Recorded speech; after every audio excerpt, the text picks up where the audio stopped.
दोस्तों, बात 70 के दशक के शुरुआती सालों की है। उन दिनों फिल्मी दुनिया में एक जुमला बहुत ही मशहूर थी, ऊपर आका नीचे काका। मतलब ऊपर भगवान और नीचे काका, यानी कि राजेश खन्ना। लोग ऐसा इसलिए कहते थे कि उस दौर में फिल्में सिर्फ उनके नाम से ही चला करती थी। फिल्मों में एंट्री लेने के बाद उन्होंने 3 साल में लगातार 15 हिट फिल्में दी। फैंस के बीच उनकी इतनी दीवानगी थी कि कई बार हादसों से बचने के लिए शूटिंग तक रोकनी पड़ती थी। घर के बाहर उन्हें देखने के लिए लोगों का इतना हुजूम इकट्ठा हो जाता था कि व्यवस्था को बनाए रखने के लिए पुलिस को उनके घर के बाहर एक परमानेंट चौकी बनानी पड़ी थी। उनके जन्मदिन पर ट्रक में भर भर कर फूलों के गुलदस्ते आया करते थे। लड़कियां उनको खून से खत लिखा करती थी। उनकी कार जहां खड़ी होती थी वहां लड़कियां उनके कार को चूम चूम कर लाल कर देती थी। यहाँ तक कि उनकी तस्वीरों से ही लड़कियां शादी तक कर लेती थी। ये मास हिस्ट्रिया थी, ये पागलपन था उनको लेकर। उस दौर में जो लोकप्रियता राजेश खन्ना को मिली,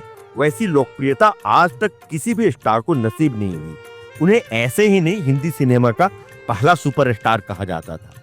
उत्तर से लेकर दक्षिण भारत तक उनके नाम का डंका बजता था। लेकिन इस लेवल का स्टारडम हासिल करने से पहले राजेश खन्ना को बहुत मेहनत करनी पड़ी थी। एक टैलेंट हंट से शुरू हुआ उनका स्टारडम का सिलसिला ऐसा चला कि आज तक किसी दूसरे स्टार को ऐसा खूबसूरत दौर देखने को नहीं मिला। हालांकि अमिताभ बच्चन के एंट्री पर उनका स्टारडम जरूर फीका पड़ गया, लेकिन अपने जीवन का अंतिम कुछ सालों में बिल्कुल ही अकेले रहे। अवार्ड शो में वो अकेले ही शिरकत करते थे। यहाँ तक कि उनकी मौत से सिर्फ कुछ दिन पहले ही उनके परिवार वाले उनकी देखभाल के लिए आए थे। उनकी मौत के बाद ही दुनिया को पता चला कि वो कैंसर से पीड़ित थे। उनकी पूरी जिंदगी एक रोलर कोस्टर राइड की तरह थी। दोस्तों, आज के इस वीडियो में हम उनकी रोलर कोस्टर जैसी जिंदगी के कुछ ऐसे अनसुने किस्से आपके लिए लेकर आए हैं जिसे शायद ही आपने सुना हो। तो बने रहिएगा अंत तक इस वीडियो में हमारे साथ। ये वीडियो बहुत ही रोचक होने वाली है। और हाँ, आगे बढ़ने से पहले आप सभी से वही छोटी सी गुजारिश कि आप इस वीडियो को लाइक और चैनल को सब्सक्राइब जरूर कर लें। हम आपके लिए ऐसी ही जानकारियों और मनोरंजन से भरपूर वीडियो बनाते ही रहते हैं। तो चलिए दोस्तों, वीडियो में अब आगे बढ़ते हैं। दोस्तों, राजेश खन्ना का जन्म 29 दिसंबर 1942 को अमृतसर में लाला हीरानंद खन्ना और चंद्रानी खन्ना के घर पर हुआ था। उनके एक बड़े भाई भी थे। फिल्मों में आने से पहले उनका नाम जतीन था। 1947 में देश के बंटवारे के बाद उनका पूरा परिवार भारत के अमृतसर में आकर बस गया था। पिता एक स्कूल टीचर थे, लेकिन बंटवारे की वजह से उनकी नौकरी चली गई थी और इस वजह से उनके परिवार को तंगी का सामना करना पड़ रहा था। हालात इस कदर खराब थे कि वो परिवार का भरण पोषण तक नहीं कर पा रहे थे। इसी वजह से उन्होंने 6 साल के राजेश खन्ना को मुंबई में रहने वाले अपने रिश्तेदार चुन्नीलाल खन्ना और लीलावती को सौंप दिया था। बचपन से ही राजेश खन्ना को परिवार वाले काका नाम से बुलाते थे। पंजाबी भाषा में काका का मतलब होता है छोटा बच्चा। हमेशा से एक्टिंग के जुनूनी राजेश खन्ना 10 साल की उम्र में ही थिएटर से जुड़ गए थे। एक्टिंग के अलावा उन्हें बोंगो और तबला बजाने में भी खासी दिलचस्पी थी। स्कूल के दिनों में मशहूर फिल्म स्टार जितेंद्र उनके बहुत अच्छे दोस्त हुआ करते थे। अपने कॉलेज के दिनों में राजेश खन्ना थिएटर और स्टेज शोज से भी जुड़े रहे। साथ ही स्टेज शोज में कई अवार्ड्स भी उन्होंने अपने नाम किए। उन्हीं दिनों राजेश खन्ना ने अंधा युग नाम के एक नाटक में सैनिक का किरदार निभाया था। नाटक में उनकी एक्टिंग से एक चीफ गेस्ट इतने प्रभावित हुए कि उन्होंने राजेश खन्ना से कहा, बेटा तुम्हें फिल्मों में जरूर काम करना चाहिए। हालांकि उनके पिता एक्टर बनने के हमेशा खिलाफ थे। पिता के मना करने के बाद भी एक्टिंग के लिए उनका जुनून कम नहीं हुआ और ये बात उन्होंने अपने मामा को बताई, जिनका ताल्लुकात फिल्मी दुनिया में पहले से ही था और जिन्होंने ही फिल्मों में ब्रेक मिलने से पहले उनका नाम बदलकर राजेश खन्ना रख दिया। राजेश खन्ना को स्पोर्ट्स कारों का बेहद शौक था और वो ऑडिशन भी MG स्पोर्ट्स कार में देने जाया करते थे। उस समय ऐसी कारों का कलेक्शन फिल्मी सितारों के पास भी नहीं होता था।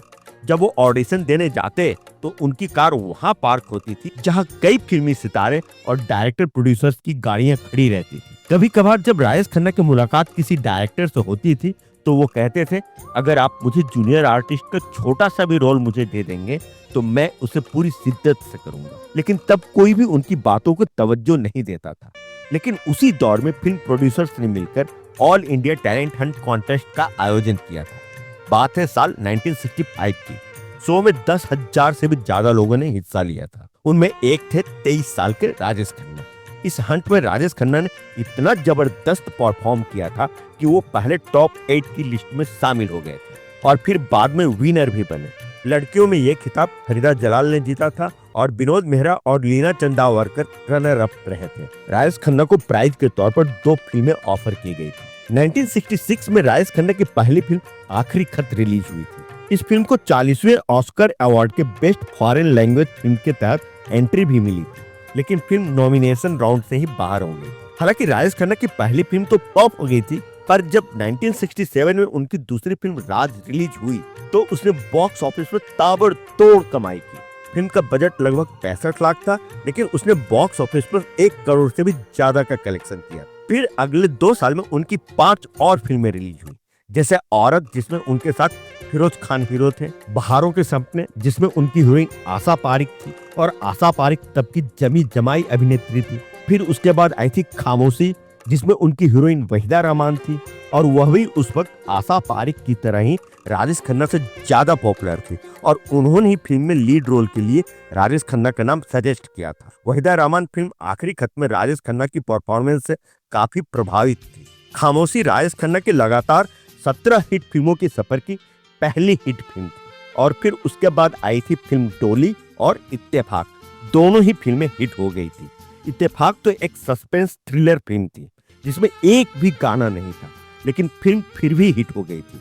अब कहानी शुरू होती है उनके जीवन के 180 डिग्री टर्न अराउंड होने के बारे में। बात हो रही है फिल्म आराधना की, जो कि साल 1969 में रिलीज हुई थी। पहले फिल्म आराधना का टाइटल वंदना था। ठीक इसी कहानी पर एक और फिल्म लिखी गई थी जिसका टाइटल था एक श्रीमान एक श्रीमती। जब ये बात फिल्म के डायरेक्टर शक्ति सामंत को पता चली तो शुरुआत में उन्होंने फिल्म बनाने से मना ही कर दिया था। हालांकि बाद में कहानी में कुछ बदलाव किए गए, डबल रोल का कॉन्सेप्ट लाया गया, जिसके बाद आराधना बनी। फिल्म जब रिलीज हुई तो पहले ही दिन से तहलका मच गया।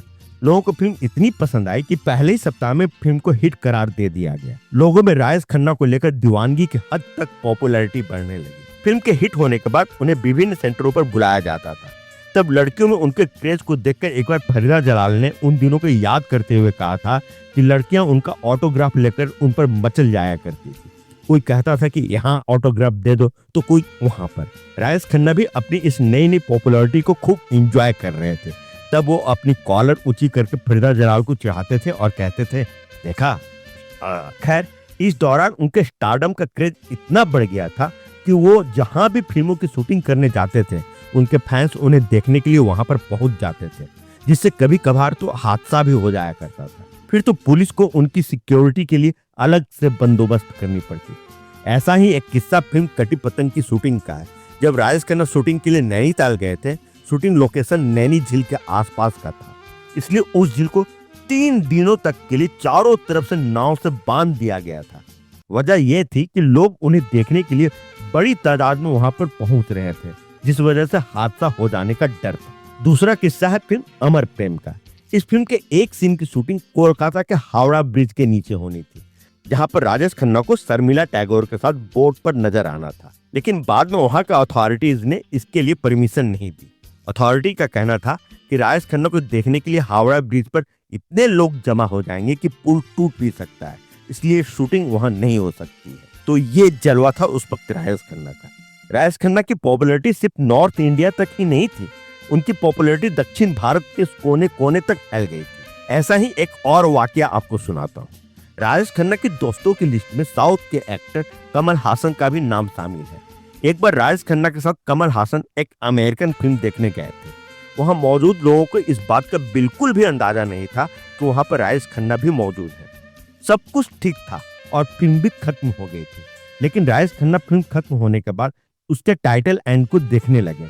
उधर कमल हासन को इस बात की चिंता सताने लगी कि अगर ये बात वहां मौजूद लोगों को पता चल गई तो थिएटर में भगदड़ मच जाएगी। आखिरकार वही हुआ। लोगों ने राजेश खन्ना को पहचान लिया और उन्हें छूने के लिए वहां मौजूद लोगों में खींचातानी होने लगी।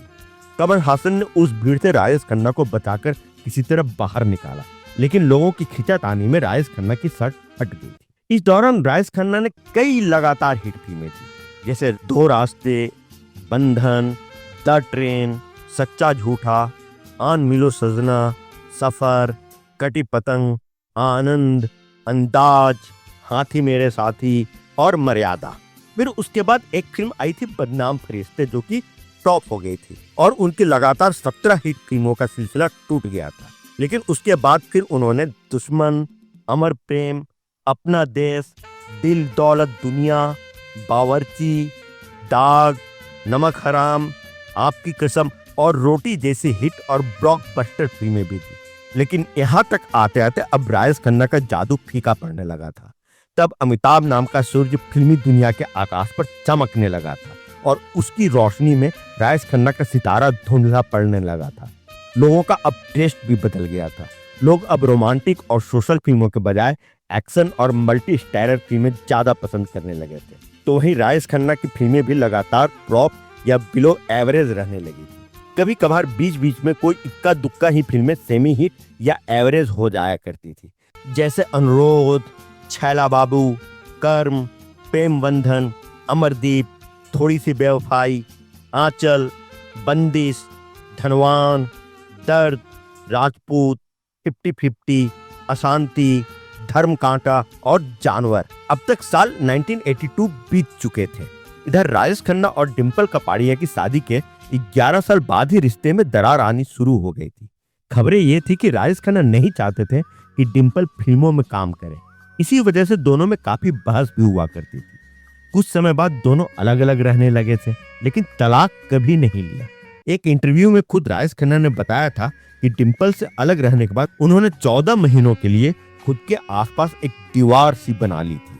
लोगों पर उन्होंने विश्वास करना छोड़ दिया था, नई फिल्में साइन नहीं करते थे, आत्मविश्वास कम हो गया था, लगातार फिक्र में डूबे रहते थे और कई बार तो आत्महत्या करने के बारे में सोचते थे। हालांकि 1983 में उनके जीवन में एक बार फिर से हिट फिल्मों का सिलसिला शुरू हुआ, जब उन्होंने लगातार 6-7 हिट फिल्में दी। ये सिलसिला अवतार फिल्म से शुरू हुआ और फिर सौतन, अगर तुम न होते, मकसद, आशा ज्योति, धर्म और कानून और नया कदम होते होते मास्टर जी पर आकर खत्म हो गया।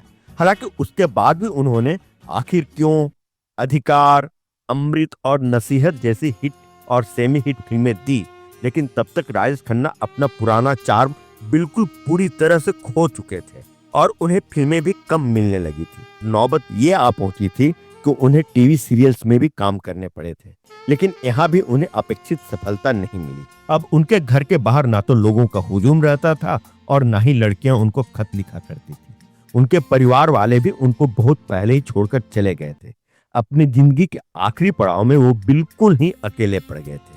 साल 2005 में जब राजेश खन्ना को film fair life time achievement award देने का ऐलान हुआ, तब फिल्म फेयर मैगजीन की एडिटर मीरा जोशी ने राजेश खन्ना से मुलाकात की थी और पूछा था क्या वो अवार्ड फंक्शन में आएंगे और ट्रॉफी कबूल करेंगे। तब राजेश खन्ना ने इस बात पर हामी भर दी थी और साथ ही उन्होंने मीरा से फंक्शन के कुछ एक्स्ट्रा पास भी मांग लिए थे।